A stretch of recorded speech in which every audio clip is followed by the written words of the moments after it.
karena untuk penanganan COVID ini harus disekat terpisah, ada aturan-aturan teknisnya, itu dilanggar semua oleh kantor, oleh pimpinan-pimpinan kantor.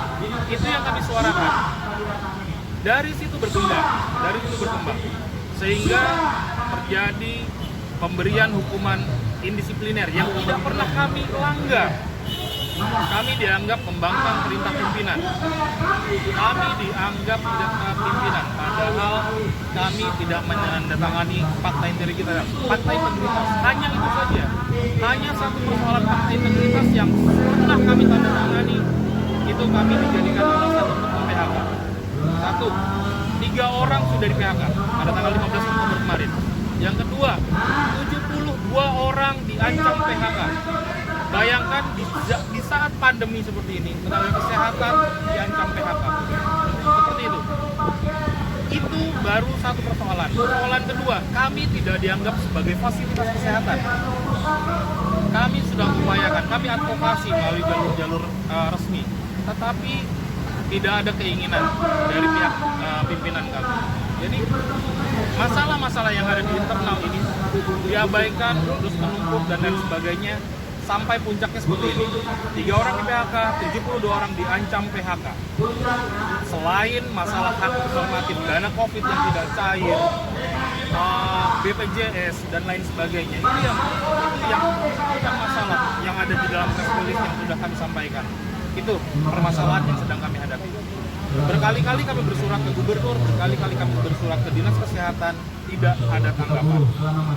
Terakhir, hari Senin lalu, tim TGUPP menerima kami, tapi mohon maaf, tidak ada solusi, belum ada solusi. Padahal PHK sudah berjalan, PHK sepihak sudah berjalan, seperti itu rekan-rekan media. Orang yang dibubarkan apa tuh? Perkumpulan pekerja, ambulans gawat darurat dinas kesehatan. Kami non PNS. Jadi kami berhak untuk bersuara dan berhak membentuk serikat pekerja. Ini di bawah Dinkes langsung. Dinkes membentuk satu unit khusus yang kami ada di bawahnya, unit pelayanan teknis BLUD, ambulans gawat darurat dinas kesehatan DKI Jakarta. Sama halnya statusnya dengan BLUD lain, rumah sakit sebelum Transjakarta berubah menjadi PT. Statusnya pun sama, BLUD, Badan Layanan Umum Daerah, yang karyawannya adalah non PNS. Tadi kan sempat berdiskusi dengan Dinkes, itu hasilnya gimana, Pak? Dinkes bahkan tidak mengetahui ada tenaga kesehatan yang di PHK. Ada miskomunikasi antara unit kerja yang ada di bawah Dinkes dengan Dinkes itu sendiri. Pejabat Dinkes tadi menyebutkan bahwa tidak ada laporan PHK. Tidak ada laporan PHK. Berarti ini ada yang buntu. Ada yang buntu di internal kami. Seperti itu, Pak. Tadi kan disampaikan ada Total 750-an, 753 pegawai. Dari semuanya 70-an, hampir 80 yang diancam PHK, yang 3 sudah di PHK. Hanya karena tidak tanda tangan fakta integritas kami di PHK. Seperti itu. untuk SOP-SOP kayak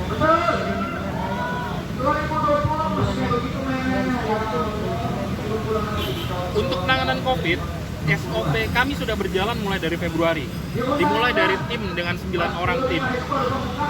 Di bulan Maret kami timnya ditambah. Karena memang strateginya adalah memisahkan layanan umum dengan layanan COVID. Strateginya seperti itu. Di mana-mana layanan kesehatan seperti itu. Nah, di bulan Maret kami terbentuk timnya. APD-nya, ya mohon maaf, hanya berdasarkan sumbangan-sumbangan saja. Yang layak kami pilih, yang tidak layak tidak kami gunakan. Karena apa? Yang tidak layak ini membahayakan kami. Robek, bahkan hanya baru dipakai saja langsung robek. APD-nya nggak layak, KN lah atau apalah, yang maskernya masih masker yang mohon maaf nggak sesuai dengan ekspektasi yang kita harapkan. Seperti itu. Ini berjalan sekian lama, bahkan di unit-unit yang tidak menangani COVID, itu pun sampai menangani COVID dengan peralatan seadanya. Seperti itu. Jadi di belakangan aspirasi kami mengenai APD ini kami sampaikan, pernah sampaikan dan sering kami sampaikan, tetapi tidak pernah mendapatkan tanggapan dari pimpinan kami sendiri. Berarti yang 700-an orang itu bukan PNS semua ya, Pak? PNS hanya sekitar 20-an orang, selebihnya non-PNS. Non-PNS dan bukan PPPK juga, bukan P3K juga, tetapi karyawan tetap Badan Layanan Umum. Seperti itu statusnya. Jumlah masanya ada berapa, Pak? Sekitar 100 orang kami yang sedang unjuk rasa di sini. Ini yang di PHK, calon PHK semua apa gimana, Pak? Ini sebagian besar yang diancam PHK. Ada teman-teman yang bersimpati kepada kami yang tidak diancam PHK ikut juga dalam barisan kami. Pak, Sopir ambulans atau apa? Kami semua tenaga kesehatan, sebagian besar adalah perawat dan teman-teman yang lainnya pengemudi itu yang sudah dilatih untuk kegawat daruratan. Tapi 90% di kami adalah perawat. Sisanya ada dokter spesialis dan tenaga kesehatan lainnya. ini non PNS semua, Pak. Non PNS semua. Pak, tadi kan dikatakan pihak AGD Dinkes nggak mau tanda tangan fakta integritas ya? Kami menolak fakta integritas Nah, itu- karena kontennya. Jadi kontennya memaksa kami untuk satu, tunduk pada aturan yang mereka buat, padahal aturan tidak pernah disosialisasi. Sampai dengan saat ini tidak ada aturan yang terbit untuk kami. Yang kedua adalah kami dipaksa untuk menerima kondisi keuangan apapun. Jadi jika ada keterlambatan, ada ini, ada itu, kami dipaksa untuk menerima. Padahal selama 13 tahun berdiri tidak pernah ada masalah. Tidak pernah ada masalah di kami. Seperti itu, Pak. Pak, ini kan Dinas Kesehatan maupun UPT AGD Dinkes perlu Bapak Dinas, Bapak Gubernur, banyak kesedihan yang kami dapatkan sekarang ini. Dengan intimidasi tersebut sampai kami tidak direkomendasikan untuk meminjam uang ke Bank DKI. Kami telah tanda tangani di tahun 2010.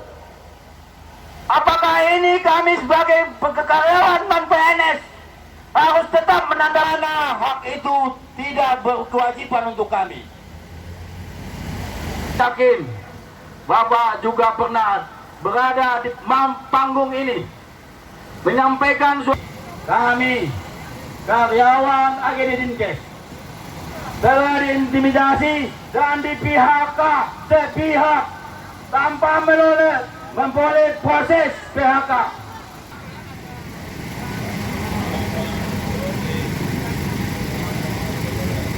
Teman-teman, tetap semangat. Mana suaranya? Kita akan terus berdiri di sini sampai Pak Anies mau menemui kita. Terima kasih. Silakan ini. Kita sambut Bro Sekjen, yaitu Bapak Muhammad Samsudin. Kami bersama. Agede Jaya, Agede Jaya. PPAGD bersatu berjuang sejahtera. Assalamualaikum warahmatullahi wabarakatuh.